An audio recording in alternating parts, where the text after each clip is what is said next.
लोहार केंद्रीय जिल्हा परिषद प्राथमिक शाळेत राष्ट्रीय विज्ञान दिनानिमित्त दिनांक 28 फेब्रुवारी रोजी नोबेल पारितोषिक विजेते भारतरत्न डॉक्टर सी.व्ही. रमन यांच्या जयंतीनिमित्त विज्ञान प्रदर्शन आयोजित करण्यात आले। सर्वप्रथम त्यांच्या प्रतिमेचे पूजन मुख्याध्यापक व शिक्षक वर्ग यांच्या हस्ते करण्यात आले। विज्ञानाच्या प्रगतीमुळे विद्यार्थ्यांमधून भविष्यातील शास्त्रज्ञ तयार व्हावेत, विद्यार्थीमधील सुप्त गुणांना वाव मिळेल, यामुळे विद्यार्थ्यांनी विज्ञान प्रदर्शनात भाग घ्यावा यासाठी शाळेच्या वतीने प्रोत्साहित करण्यात आले असल्याचे मुख्याध्यापक दत्ता फावडे यांनी यावेळी सांगितले।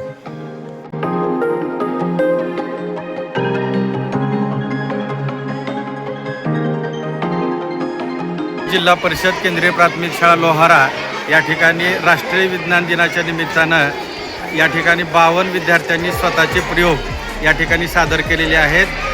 चंद्रशेखर व्यंकटरामन यांनी 1928 साली प्रकाशाच्या विकिरणासंबंधीचा शोध 28 फेब्रुवारी 1928 या साली हा शोध निबंध सादर केला। या स्मरणार्थ आज देशभर राष्ट्रीय विज्ञान दिन या ठिकाणी साजरा होतोय।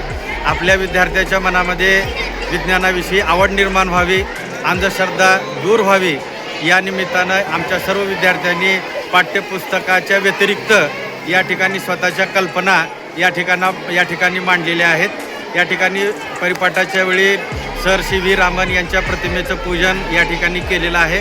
विज्ञानाविषयी सर्व विद्यार्थ्यांना आपण या ठिकाणी माहिती दिलेली आहे। तर हे आमचे 52 शास्त्रज्ञ भविष्यकाळामध्ये स्वतःच्या काहीतरी वेगळ्या कल्पना या ठिकाणी मांडतील अशी या ठिकाणी आम्ही इच्छा व्यक्त करतो।